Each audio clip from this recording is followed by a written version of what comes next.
would gut already designated funding for public broadcasting and slash critical international aid funding, programs that have long had bipartisan support.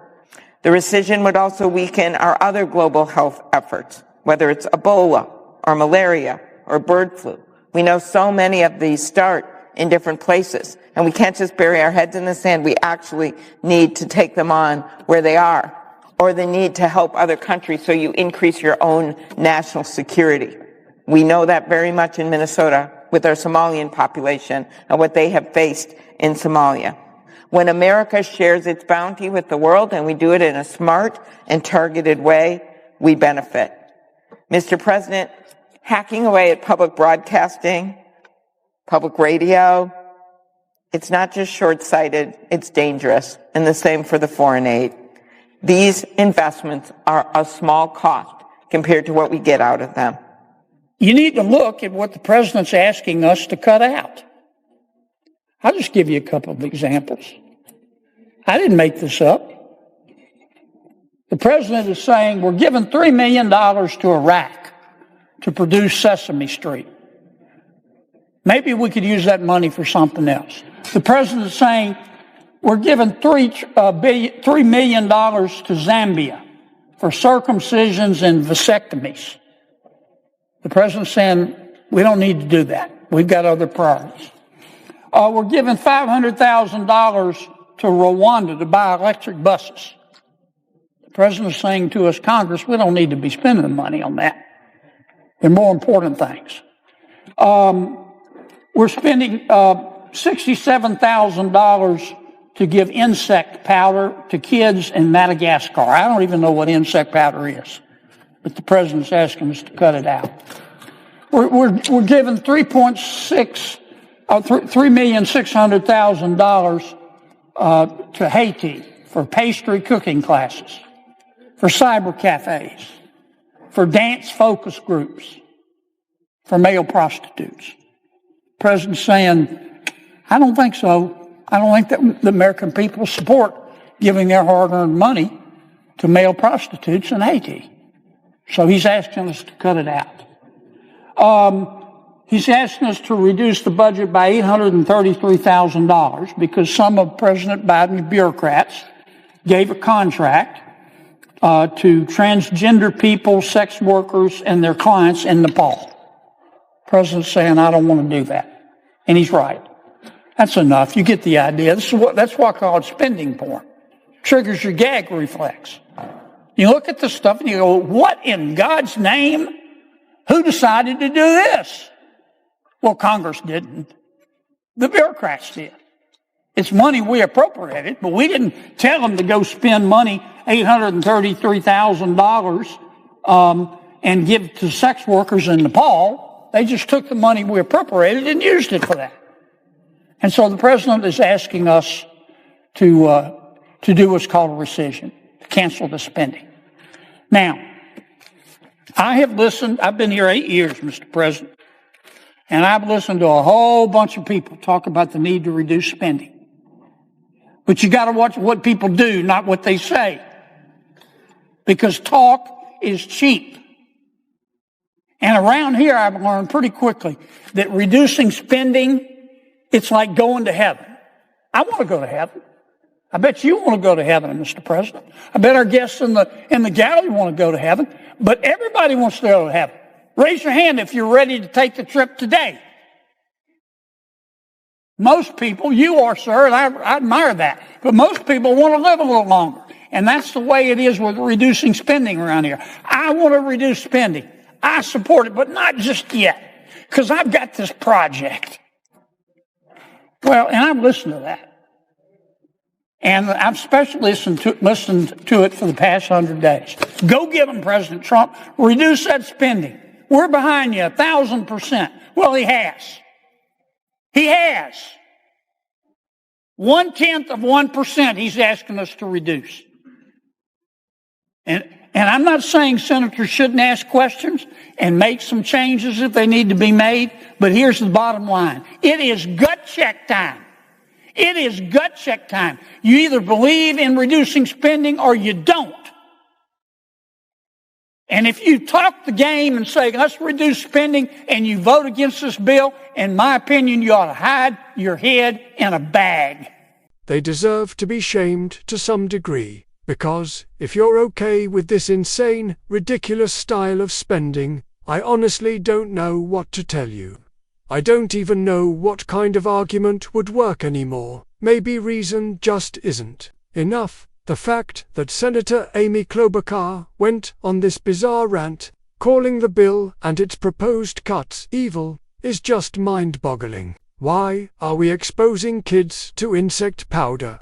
This isn't summer camp where someone might eat a cricket for a dare or a game.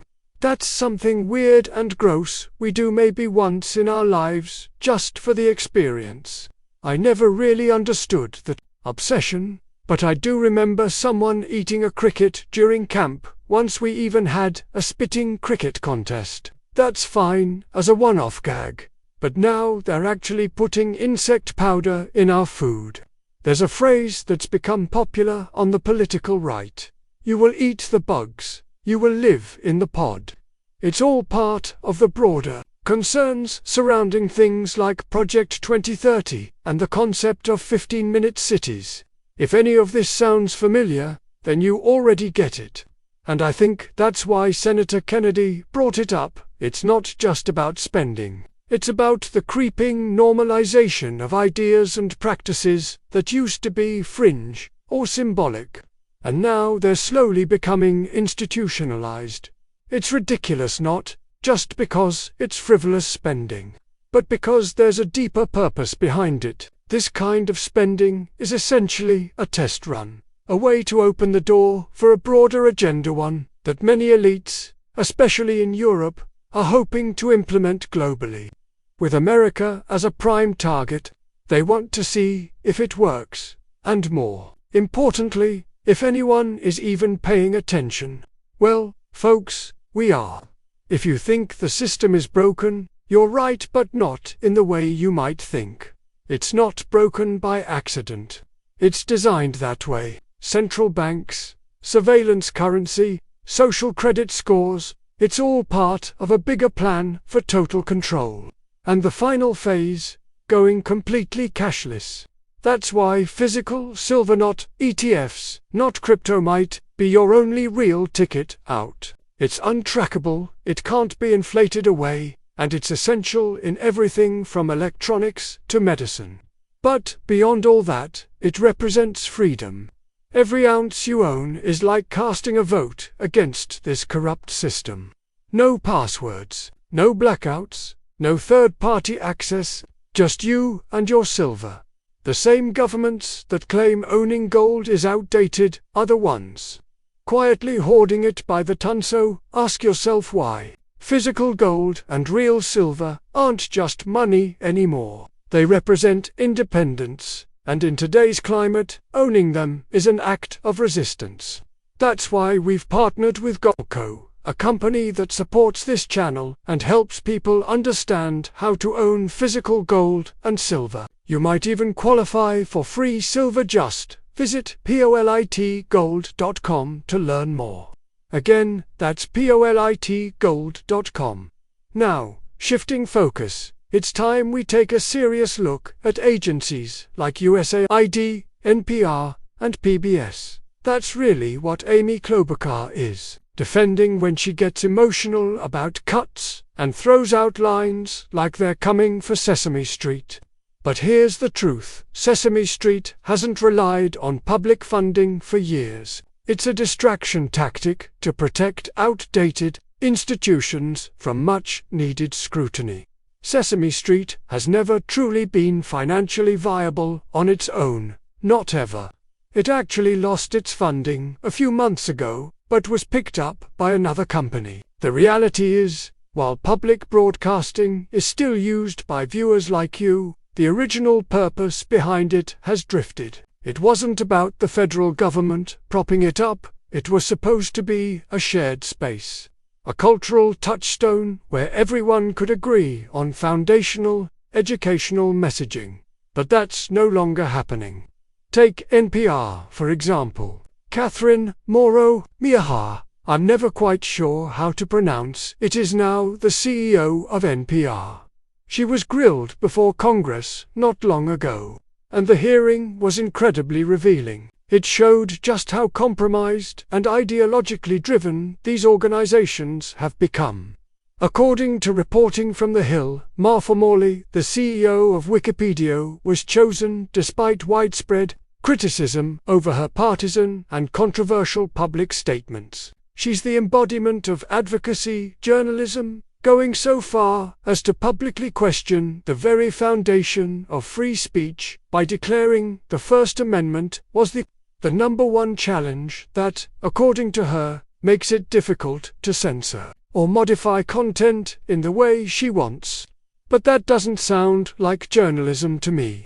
That doesn't sound like delivering the truth or presenting reality. It sounds like someone obsessed with controlling the narrative. And this is what happens when rich liberals gain full control of powerful institutions.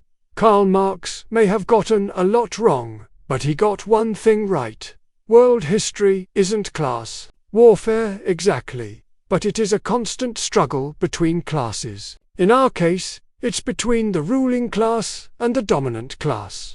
The ruling class consists of institutions like the CIA, the federal government, and what many refer to as the deep state. Their goal is to pacify the dominant class, whoever that happens to be, just enough to keep things stable and avoid disruption. At one point, the dominant class was white Anglo-Saxon Protestants. Then, from around 2014 to 2024, it shifted to rich white liberals. But now, we're in a transitional phase, and it's unclear who the new dominant class really is. What we do know is that the rich liberal class has lost a lot of its power, and when that class is overly catered to, they begin to lose touch with reality. They get drunk on influence, they start behaving irrationally, and they try to control everything under the illusion that they're the ones truly in charge. But in reality, they're just the ones being appeased. And that kind of mindset, entitled, unaccountable, and disconnected, is deeply toxic. This is exactly why our democracy is in genuine peril. And here's the irony: when Democrats say that democracy is at stake, they're not lying. The problem is, they're just looking in the wrong direction. What they really need to do is look in the mirror. This isn't hyperbole, this is starting to feel eerily reminiscent of Weimar Germany, the kind of ideological chaos that paved the way for disaster and ruin. And it's terrifying that so many Democrats have fully bought into this madness. Just the other day, I covered a report from Axios that said many Democratic lawmakers are actually afraid of their own constituents. Why? Because they're getting phone calls urging them to commit or condone violence. That's not activism. That's unhinged. This level of political insanity is dangerous. And it has to stop, because if it doesn't, I'm genuinely afraid of where it leads. We've already started to see signs. We've already begun to witness the consequences of these actions.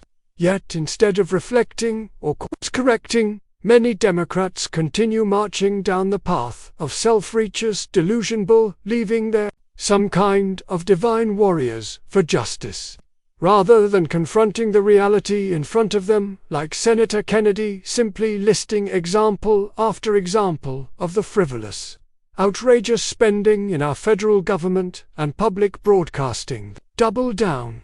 They can't seem to grasp why there's a push to defund certain programs. And the reason is simple: they can't accept that they've governed poorly. They've been reckless, wasteful, and irresponsible with taxpayer money. And perhaps, worst of all, they refuse to admit any fault. That, ladies and gentlemen, is a real problem. But I'd love to hear your thoughts. Let me know what you think down in the comments below.